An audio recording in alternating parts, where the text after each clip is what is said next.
Siobhan Live with the Green Team. Welcome back to the programme. 4001 is our text message number once again if you'd like to get through to us this afternoon. We're talking about education and more specifically environmental education or learning about the environment. You can do courses at Murdoch University in environmental management and sustainable development. And we're joined by Professor Jan Grainger of Murdoch University. Good afternoon to you once again, Professor. And Jan Jamil, who is a student, a double major student in both of these subjects. Jan, welcome to the programme. Thank you so much. Well, we have a question actually come through from Giraj, who says, I'd like to know what core subjects are being learnt.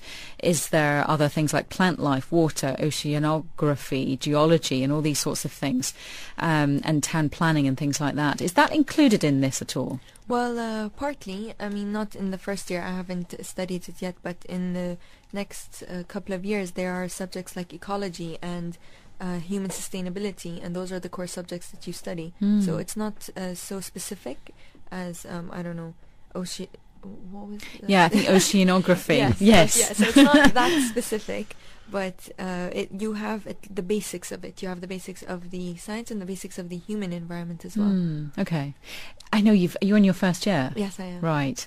Do you have any idea yet where you might what you feel that you like more than the other, let's say? Where do you feel you're stronger? I think I'm stronger in more of the pure environment subjects. I'm not too strong in, I should say, business actually. That's what I'm struggling with in the course. But the actual environmental core subjects, they're that's a good point. You learn a lot about it, and as my first year, I actually started with the history. That's why it really helps. So you learn about all the past publishings and all the professors that wanted to do something about the environment. So you start understanding the mentality and the concept from the history, and that is something that I really enjoy. So I think that would be my personal enjoyment. I think it's interesting to have that business side, though, seen as, we're looking at what's happening in the world and different approach, really, to this whole notion of being eco-friendly. There's all sorts of different terminologies, of course, going green, etc. But now it's really being approached from a business and a very practical side of saying, it's not just about impact on the environment, but it's also about the economical impact. How much money can I save if I go green, and how much money, what's the return on investment, etc., etc.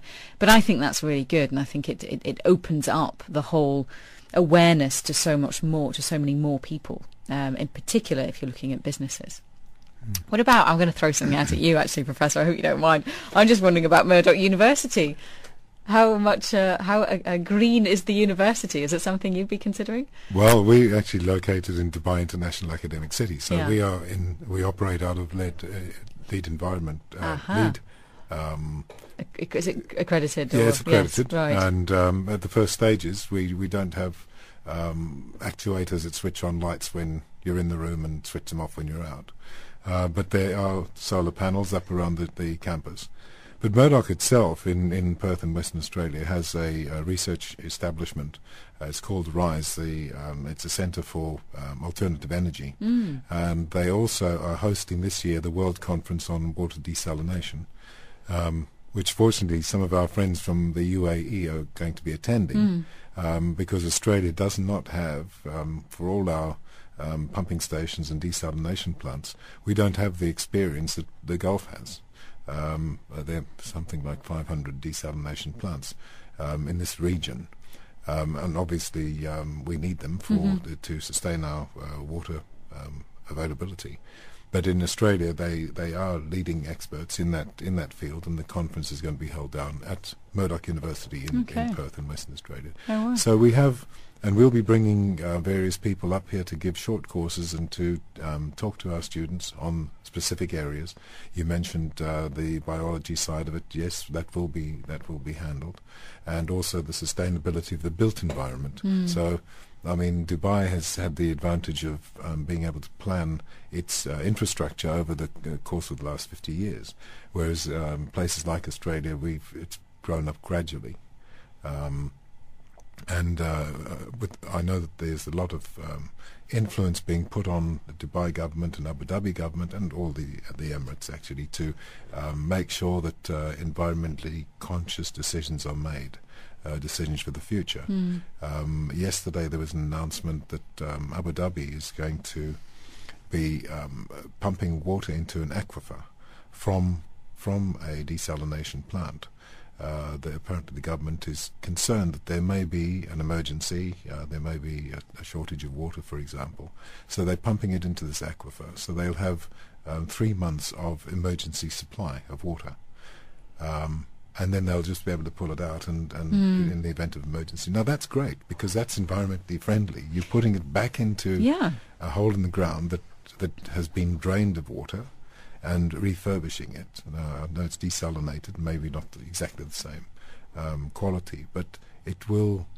It's refreshing that area, the aquifer, and it's also serving a useful purpose as far as the population of Abu Dhabi is concerned. I'm wondering, actually, it's thrown up a question for me. If, for example, you said there were approximately 500 desalination plants? Yes. In the region or in the UAE? No, in the region. In the region, okay. Well, let's say half of them, for some reason or other, stopped working. How much water would we have for how long to sustain us? Well, that's an interesting question. I was looking at some statistics on the way out and on the way here. I might just quote them to you. The Earth is made up of 70.8% of water and 29.2% of land. Of all the water, 97% of it is salt. Gosh. And only 3% is fresh water. Of that 3%, only 5% is readily available, mostly in underground aquifers.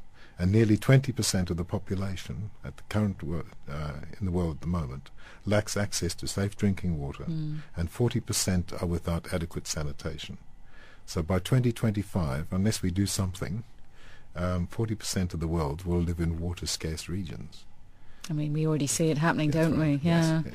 But it is a possibly a worrying thought to actually think about our reliance upon desalination plants. And as you said, if anything were to happen at all, maybe there was an oil leak and it contaminated the water, which would throw the desalination plants into overdrive and etc. How much water do we have as a storage?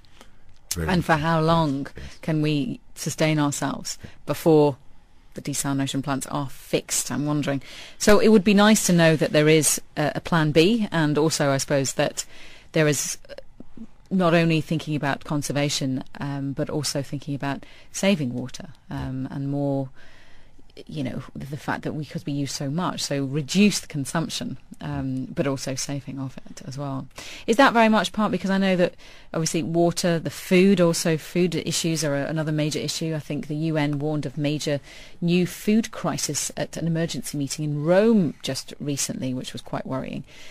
Are these other issues that crop up during the courses? What's happening globally? Well, we do always have to keep an eye out on what happens with the environment, because we discuss them in class as well, and we see how it relates to what we're studying. You always compare the history of the environment with what's occurring now and what you can really call contemporary sustainable development, because there were many different theories, of course, through the years, and some of them have. They wouldn't be wrong predictions, but they're not so accurate. The numbers and figures that were given 10, 20, 30 years ago, they're not the same as today. So what we really do is, instead of focusing on certain articles or topics, but it's more of the overview of how the environment is today. You touched on a very good point there, I think, Jan. I was going to ask, how do you keep up to date? Every week there's a new report come out, there's a new counter report and a new skeptic and something else coming back against that. And there's admissions of whatever that people have faked and not. How do you keep a clear mind as to what really is? Well, I think that depends what you look into. If you do read an article and then there becomes a counter article, you should be aware of both. So as long as you keep your ears open, that doesn't necessarily mean keep checking the newspaper every morning and every afternoon, but just to have a general idea, that's where you start. And then when I believe what you personally look into more, what you like to read more, that's how you start at least, and then they're all related, so you will eventually come across the rest as well. I think it's interesting. I mean, when I did my degree many, many years ago now, it was a lot more kind of set. You know, you had the books to read, and you had it was a very, very different subject anyway. But I'm just sort of thinking of, because our knowledge about the environment and what is happening, as I said, it's happening around us every day. You know, all the time things are changing, new discoveries are made, and etc., etc. How, with regards to the actual program, is that kept up to date and sort of in check, in line with what is changing and evolving? Yes. Well, as I said, our courses come from Perth. So the people who are engaged in the research in RISE and other research establishments in Western Australia, they inform the courses that we would import into Dubai, and Jan would sit in front of and engage with. So it's almost impossible to keep up to date with the environment, if you like.